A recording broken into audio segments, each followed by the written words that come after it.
The information in this podcast is educational and general in nature and does not take into consideration the listener's personal circumstances. Therefore, it is not intended to be a substitute for specific, individualized financial, legal, or tax advice. To determine which strategies or investments may be suitable for you, consult the appropriate qualified professional prior to making a final decision. Hey everyone, welcome back to another episode of In the Market Trenches. If this is your first time checking us out, I'm Eric Furey. This is Gary Ribe. If you've listened to us before, remember we're available anywhere podcasts are available. You can check us out at inthemarkettrenches.podbean.com. You can check us out at snn.network. We're also available on the SNN YouTube channel. That's youtube.com/SNNwire. Thanks for the new countdown. You're very welcome. So we had to do a couple cuts of that. Well, they're not family friendly. That's right. There were a few on the cutting room floor that were not for public consumption. Yeah. So, all right, I got my Tendies poster. I got my ARK Investing shirt, my ARK Invest swag, which I wore this purposefully because I thought you would be wearing yours. And I didn't wear mine because I thought you were going to be wearing yours. This is my great disappointment. I'm sorry I disappointed you.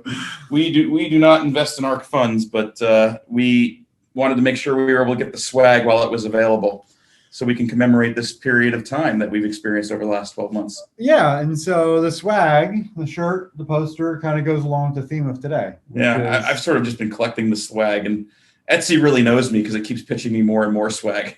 It's kind of like liquidity. You have to take it when it's there. Yeah, yeah. So we were kind of talking 1 year off the bottom. It's just us today. Maybe we could talk about some of the things that have happened over the last 10 months, maybe 12 months. Just maybe figure in top 10 fashion, top 10 things that have sort of gone on. And some of them we've talked about before and we'll gloss over, and some of them we haven't talked about and we'll spend more time on. What do you think? I like it. So I gave you a bunch. I let you order them. Where do you want to start? Number 10. What's number 10? Okay. Number 10. That's a good one. The recent family office blow up. Oh, I love that. It's so interesting to me that, the whole story, the fact that, there's a lot of things that we don't know for sure. It's a lot of hearsay and speculation, but as my understanding is that there was a very large family office that got a lot of leverage on a couple different positions from a variety of banks, 6 or 7 different banks is what I've heard last. And with, I don't know, $10 or $15 billion of equity capital, again, all hearsay because family office, there's not a lot of public filings, went around to 7 different banks and got 7, had an ISDA agreement with all of them.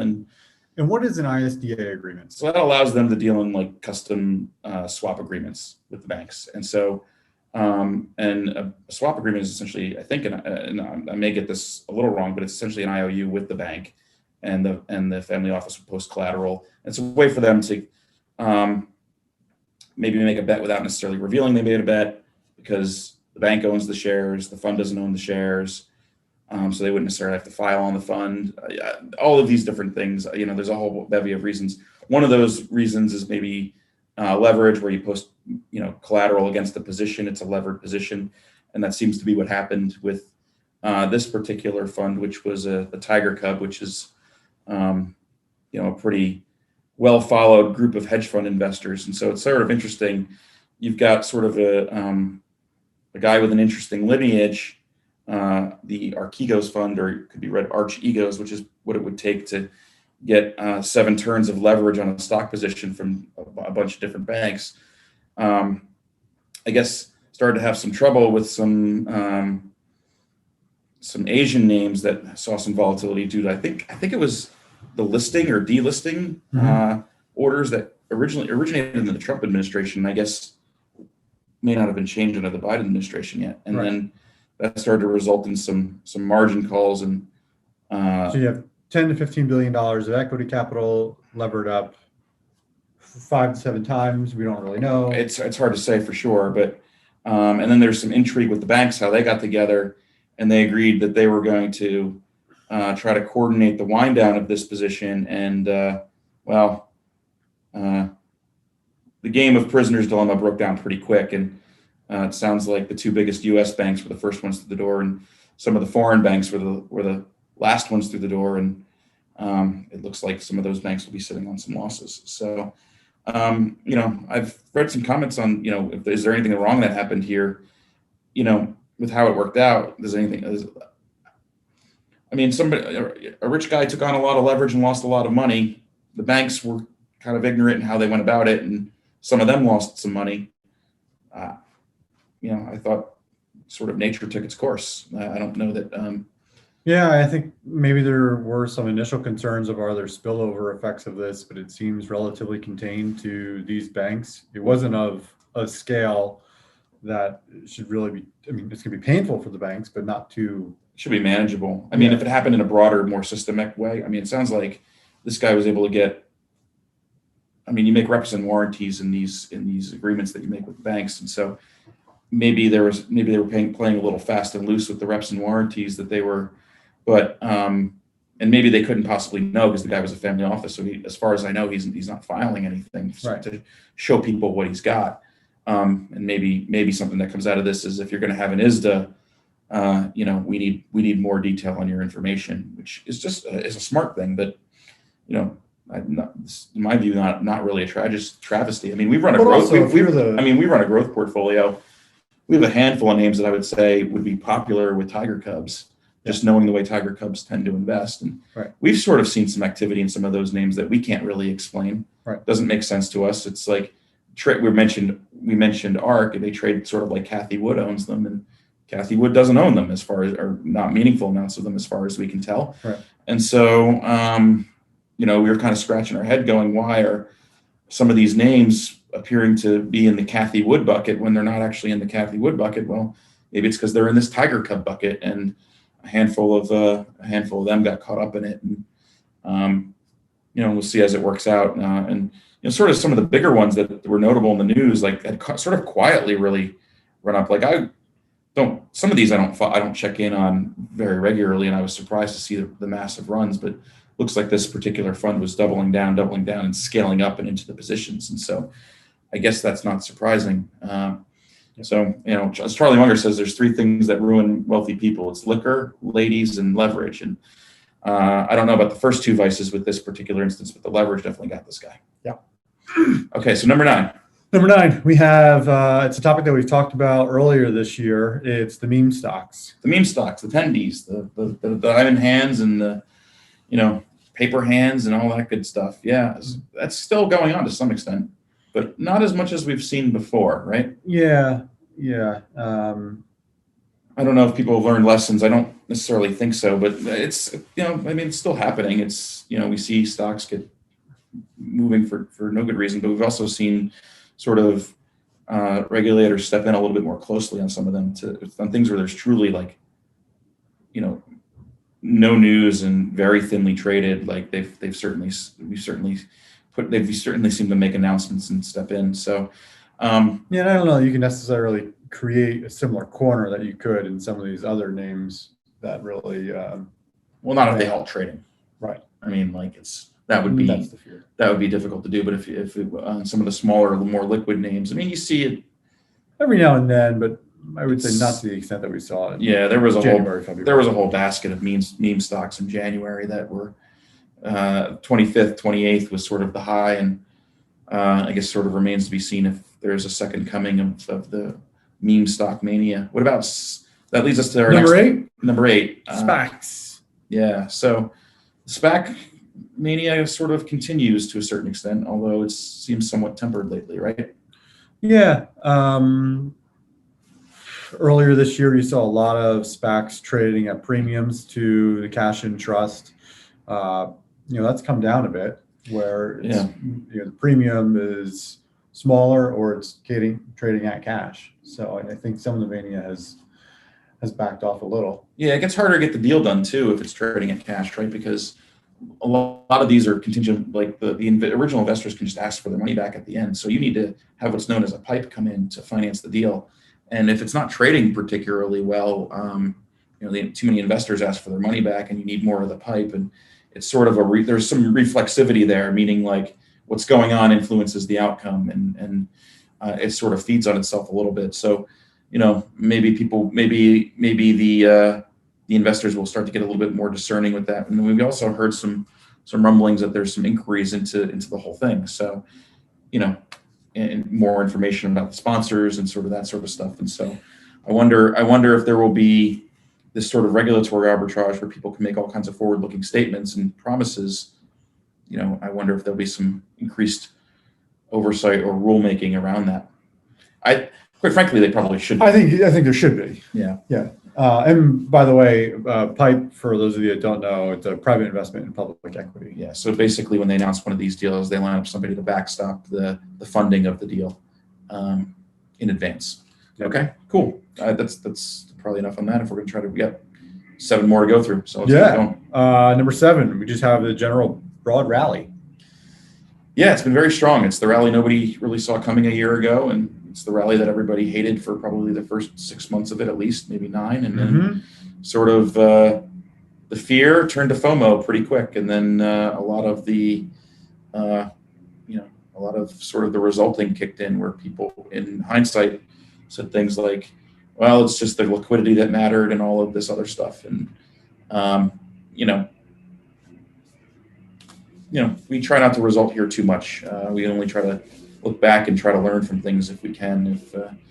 And so there are a lot of people who were now saying, all the liquidity, it was inevitable we would have this rally.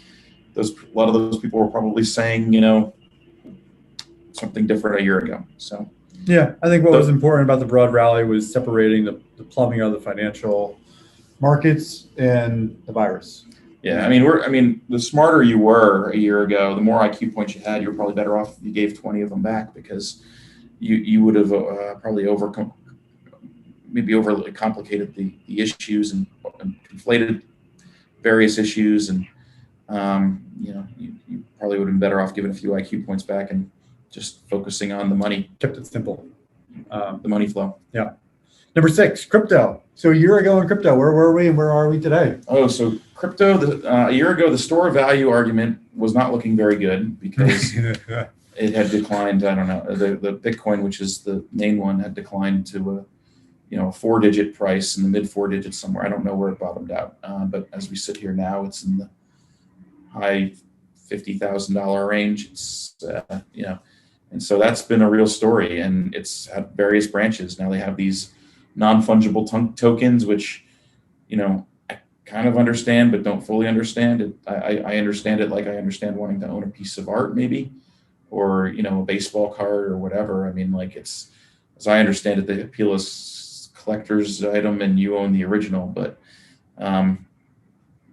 these things are going for an awful lot of money. So I'd be lying if I said I understood them. But the rally in crypto has sort of also it's been understandable. Like, we are very sympathetic to the idea of hard non-government money in various forms that it would take, because one of the things we thought early on was that the incentive here is to expand balance sheets, pump money, and you have a buyer of last resort, and there will be a lot of money creation. And that was an argument for hard assets and non-government money. Crypto is hard because it's hard to do it safely. So, like, there was an article this weekend about 2 very, very popular apps where people will buy and sell crypto, and people getting hacked and having the account strained. And I look at that. The first thing I did was open one of those apps and see if mine was still. I have a little bit the first thing I did too in an app, and I was like, well, let me see if it's still there, because it's a genuine concern. And then my second thought was, well, if it happened, what's my recourse? Because it's not a bank. It's if somebody hacks your account at a major financial institution, or drains it, you call them up and they put the money back within a certain. If you notice it, call them within a certain period of time, they just put the money back. And you have real recourse. And this is sort of the idea. If you're looking for non-government money, you're looking for lawlessness also. So what's the recourse? And it's sort of I'm very sympathetic to the idea of non-government money, but a lot of the infrastructure in and around it really needs to be worked on. But that said, you're also seeing some widespread adoption, right? Yeah. It appears to be mainstreaming, but there's still a lot of distance between here and mainstream. So what do you think? Do we beat that one out? Yeah, I think so. Okay. Number 5, leadership change in the market. Yeah, so it was around September of last year, you saw a pretty dramatic shift away from the tech leaders to things that had lagged, the financial institutions and sort of energy. Some of it may have some legs, some of it may not. It depends. But what do you think that's attributed to? It's hard to say. I'm old enough to remember now when Democrats were bad for energy stocks, for instance. So they were bad for big oil. Mm-hmm. And it seems like they've done nothing but go up since the election and January, whatever, when the Georgia election happened. It wasn't January 6th. It was a different day in January. Pretty sure. Anyway, that's neither here nor there.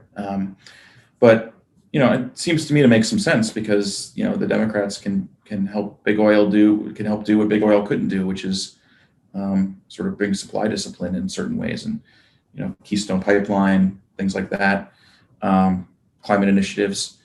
You start to construct the supply. The underlying can actually have a real price in the market, and cure for high prices is typically high prices. But when capital is essentially free, there's no discipline on that. So it seems like discipline could be there from a regulatory point of view.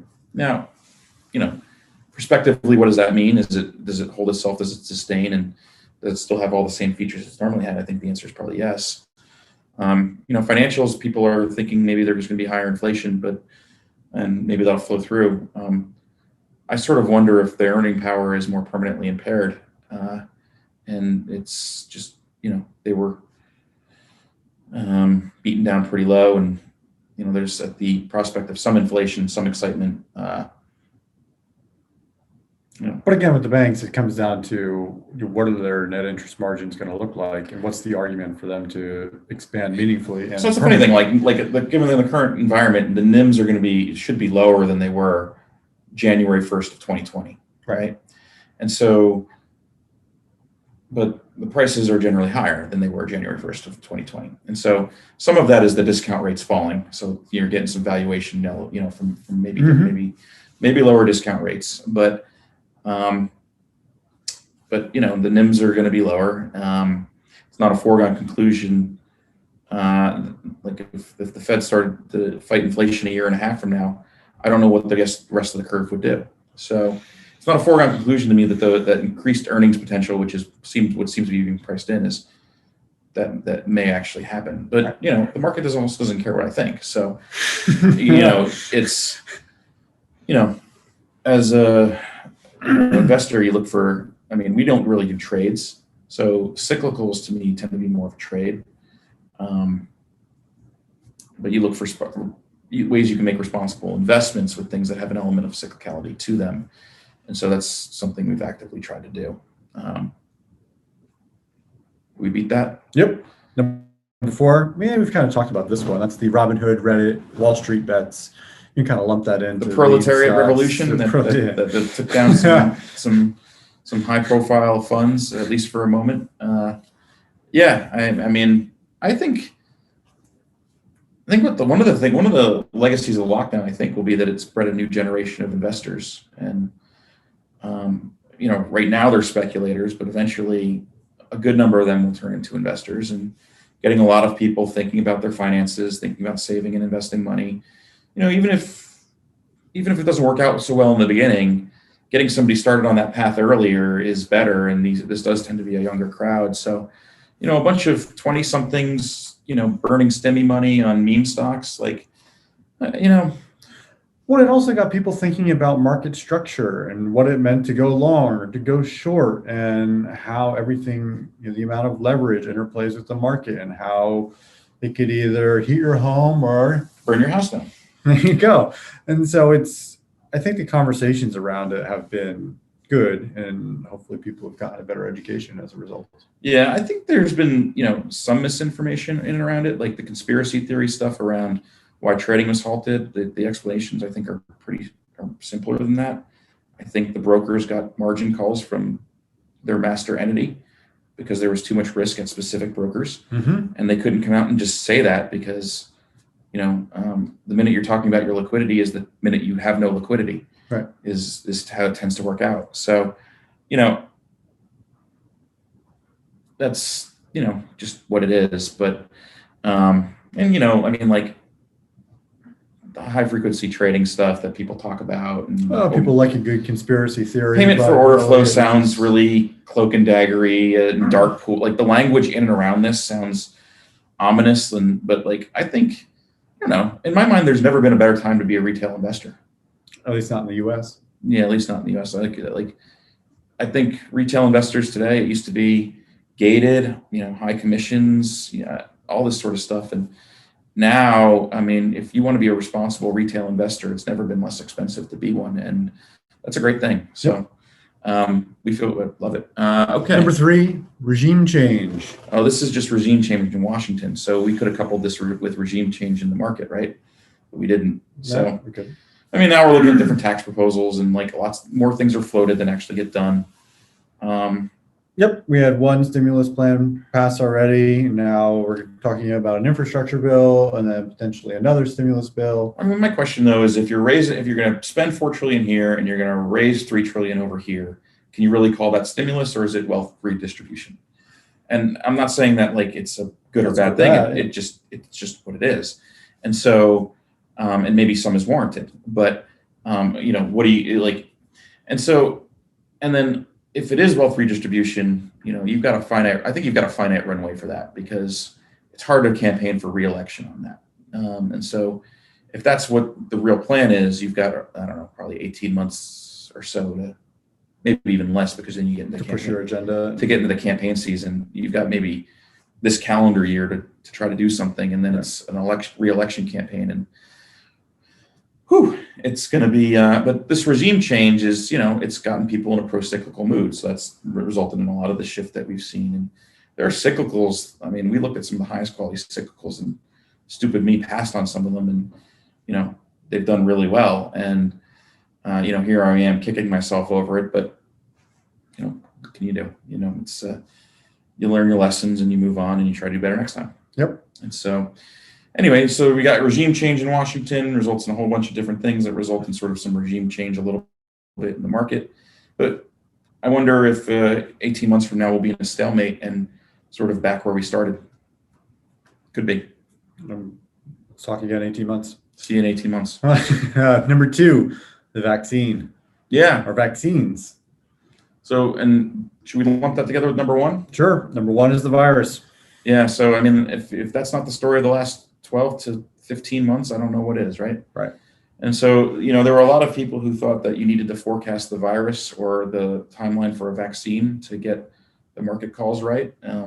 We talked about that and we felt like that was overcomplicating things, because all that we thought was important was that there would be an end date at some point. And so, the real story is the virus. The real story is the vaccine. There's winners and losers and all that. I would say winner on the winners list, it's probably the US and China. China because they had the best health outcomes, supposedly, and their economies held up very well. The US because our economy has also held up very well. And while we did not have the best health outcomes, within 12 months, we had several working, highly effective vaccines on the market. And so, if you put a highly structured society with one task, they're gonna beat an unstructured society. But the upside that we have embedded in our economy in our society was able to result in several highly efficacious vaccines coming to market within a year. Yeah. And I would view that as a win and a triumph. And we're going to be clocking over 100 million people who've been jabbed, if not today, then tomorrow or the next. And so that's I would view as a success. Whereas in Europe, I don't know what's going on over there, but it's a mess. It's a little different than what's going on over here. Yeah, it's a little different than what's going on over here. So, is that it? So that rounds out our top 10 over the past 12 months. It's been an eventful 12 months. It's been fun. What did we miss anything? No, I think at a high level, I sort of wonder if the world, something has changed more permanently about the world over the last 12 months. Is the return to normalcy is that sort of people projecting their wishes for a return to 2019 onto the world? And I think that's an interesting conversation, because I feel like 2020 may have been some sort of watershed moment, and I don't know for what, but Your comment to me the other day was, is 2021 going to be the first year of the 21st century? Yeah, and I can't claim credit for that. That's a Peter Thiel thought. Okay. But I think he might be right. And 9/11 happened 20 years ago, and I actually went on an airplane a couple weeks ago, and as I was going through the airport, I still had to take off my shoes and do the airport safety theater. And a lot of the stuff that happened that was accelerated due to the virus, more here to stay than not. And are we going to be looking back on this as now, this is the first year of the 21st century where we're embracing some of these things? Like, people have been talking about telework since the 90s. Right. A lot of these fintech things, the adoption of fintech has been accelerated by the virus. People don't want to touch like all of that sort of stuff. So it's an interesting thing to think about. The investment implications of those things, I think, are kind of unclear. But from a broader perspective, as we look back over the last 12 months, I think the one thing that is just rapid change. Yep. Disruption and rapid change, and it just occurred in a different way than we would usually. Disruption occurs with technology. Here we had disruption that occurred some other way, and the rapid change occurred a different way too. Yep. I agree. All right. So that's our top 10 list. That's our top 10 over the last 12 months. Send your love notes to me and send your hate mail to Eric. And what else? What do we do? I think that's it. Thank you, everyone, for tuning in. We'll have some guests over the next couple weeks. Yep. And like Gary said, send your love notes to him, hate mail to me. It'll go right to the junk. And we look forward to talking to you soon. Remember, you can check us out anywhere podcasts are available. You can check us out at snn.network, or you can also check us out at the SNN YouTube channel. It's youtube.com/SNNwire. Thanks, everyone. The information in this podcast is educational in general in nature and does not take into consideration the listener's personal circumstances. Therefore, it is not intended to be a substitute for specific, individualized financial, legal, or tax advice. To determine which strategies or investments may be suitable for you, consult the appropriate qualified professional prior to making a final decision.